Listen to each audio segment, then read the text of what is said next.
नमस्कार दोस्तों, मैं अंकुर उपाध्याय स्वागत करता हूं आप सभी का एक बार फिर से अपनी नई वीडियो में। दोस्तों यहाँ पे आप सभी के साथ बात करने वाला हूं 5 स्टॉक्स के बारे में जिनके क्वार्टरली नंबर्स आते हुए दिख रहे हैं। एक एक करके पांचों स्टॉक्स को डिस्कस करता हूं। बाजार बंद होने के बाद इन कंपनीज के रिजल्ट्स आए हैं। रिजल्ट्स के दम पर लगातार बड़ा एक्शन चल ही रहा है। कल इन स्टॉक्स में भी आपको एक्शन देखने को मिलेगा। पहला स्टॉक है दोस्तों थायरोकेयर टेक्नोलॉजीज, जिसके जस्ट अभी नंबर्स आए हैं अराउंड 430। रिजल्ट्स की बात करें कंपनी के, उससे पहले आज 1% ऊपर बंद हुआ है। नंबर्स अच्छे दिख रहे हैं दोस्तों वाई आधार पे। मुनाफा कंपनी का कंसोलिडेटेड बेसिस पे 19.1 करोड़ के सामने 29 करोड़ पे आता हुआ दिखा है, तो बढ़िया जंप है। वहीं रेवेन्यू की बात करें 166 करोड़ के सामने 196 करोड़ पे कंपनी ने रेवेन्यू पोस्ट करा है, तो ये भी बढ़िया आंकड़ा दिख रहा है। मार्जिन्स में इंप्रूवमेंट आई है, लगभग 25.11% से बढ़कर 29.68% के मार्जिन्स हो गए हैं कंपनी के। वहीं अगर मैं कामकाजी मुनाफा यानी एबिटा की बात करूं तो 41.7 करोड़ के सामने 58.2 करोड़ का कंपनी ने एबिटा पोस्ट करा है।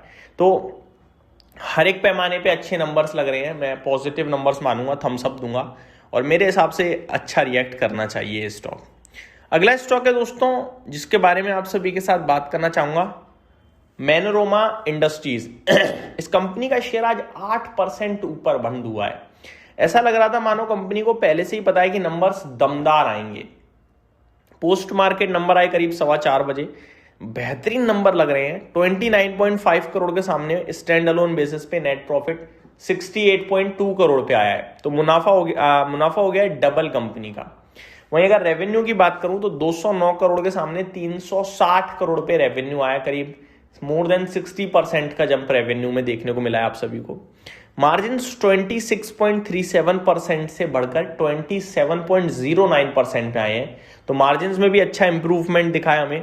वहीं एबिटा की बात करें अगर तो 55.2 करोड़ के सामने 98.2 करोड़ पे कंपनी ने एबिटा पोस्ट करा है, तो चारों तरफ अगर आप नोटिस करें तो बेहतरीन आंकड़े दिख रहे हैं, मतलब फायरिंग ऑन ऑल सिलेंडर दिख रहा है स्टॉक। अगला स्टॉक है दोस्तों बी सॉफ्ट यानी कि बिरला सॉफ्ट। इसके रिजल्ट्स कैसे रहे हैं? मुनाफा एग्जैक्टली सिमिलर रहा है, 120 करोड़ के सामने 120 crore quarter on quarter basis पे। बात करें अगर दोस्तों आप सभी के साथ रेवेन्यू की तो 1330 करोड़ के सामने 1350 करोड़ पे रेवेन्यू आया, यानी हल्का स्लाइटली बढ़कर आया है। मार्जिन इंप्रूव हुए हैं 16% के सामने 18.17%। और कामकाजी मुनाफा देखोगे तो वो बढ़ा है 210 करोड़ से 250 करोड़ पे कामकाजी मुनाफा कंपनी ने पोस्ट करा है, तो बढ़िया नंबर्स लग रहे हैं दोस्तों। आप ये कह के चल सकते हो हर एक पैमाने पे न्यूट्रल है। एक्चुअली मैं बढ़िया तो नहीं, मैं न्यूट्रल कहूंगा। रुशियल डेकोर, इस कंपनी की बात करूं तो नंबर्स खराब लग रहे हैं एक्चुअली में। 11.5 करोड़ के सामने 5.2 करोड़ पे मुनाफा रह गया, यानी आधा। रेवेन्यू 212 करोड़ के सामने 217 करोड़ पे आया, तो रेवेन्यू में हल्की सी जंप है। वहीं अगर मैं मार्जिन्स की बात करूं 12.9% से 10.69% पे मार्जिन्स कंपनी ने क्लॉक करे हैं, तो मार्जिन्स में भी डिप है। एबिटा 27.3 करोड़ के सामने 32.3 करोड़ है, तो एबिटा बढ़कर आया है, बाकी ज्यादातर साइड पे नेगेटिव नंबर लगे मुझे। Maharashtra seamless, consolidated net profit company का 186 करोड़ के सामने 243 करोड़ पे आता हुआ दिखा है, तो बढ़िया आंकड़ा मानूंगा मैं से।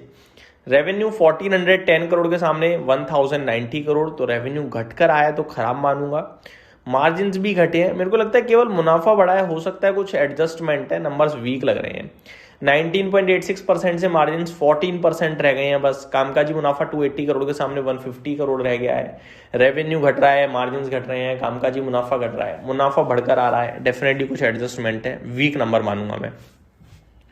आज ओपन मार्केट में दोस्तों रिजल्ट्स आते हुए देखे हम सभी ने मारुति जैसी बड़ी कंपनियों के, और स्टॉक की बात करें तो रिजल्ट्स के बाद थोड़ा सा करेक्ट हुआ है स्टॉक। मैं एक बार आप सभी के साथ नंबर्स डिस्कस करना चाहूंगा बड़े नंबरों में। Stand alone net profit 3530 crore के सामने 3800 करोड़ पे आया। वाई आधार पे मुनाफा बढ़ा हुआ दिख रहा है आपको, लेकिन अनुमान 4240 करोड़ का था, तो एक्सपेक्टेशन से काफी वीक रह गया, इसलिए बेकार नंबर बताए जा रहे हैं। रेवेन्यू देखोगे तो 38,500 करोड़ के सामने 50,000 करोड़ का रेवेन्यू कंपनी ने क्लॉक करा है। मार्जिन्स में हल्की कमी आई है, 11.6% के सामने 11.2% पे रह गए हैं, तो ये भी वीक है। और कामकाजी मुनाफा 4470 करोड़ के सामने 4470 करोड़ के सामने 5572 करोड़ पे आता हुआ दिखा है। तो नंबर्स ना उतने अच्छे थे नहीं एक्चुअली में जितने बाजार मान के चल रहा था, इसलिए शेयर ने नेगेटिव रिएक्शन दिया है। कंपनी ने क्या कहा है, 9 महीने का एबिटा मार्जिन 11.68% पे आया है, जहां पे कंपनी का टोटल टारगेट जो है वो 10% का था। तो अनुमान से बढ़िया मार्जिन रहे हैं देखा जाए तो। Analyst notes a one-time 594 crore labor code impact, including which EBITDA margins would have been 12.4%. तो एक लेबर कोड इम्पैक्ट आया है लगभग 600 करोड़ का। अगर वो नहीं होता तो मार्जिन करीब 12.5% होते और मुनाफा आपका 600 करोड़ में बढ़ा दो तो 4400 करोड़ हो जाता, तो अनुमान से बेटर हो जाता। तो मेरे को लगता है मारुति एक्चुअली में अच्छे नंबर है अगर मैं ये लेबर कोड को एडजस्ट करूं तो अगर कोई मारुति का इन्वेस्टर है तो फिर वो पॉजिटिव रहे, नंबर्स अच्छे हैं आपकी कंपनी के। ये मेरी तरफ से अपडेट थी, उम्मीद करता हूँ डिटेल्स पसंद आई होंगी। Thank you so much for watching this video, have a great day guys.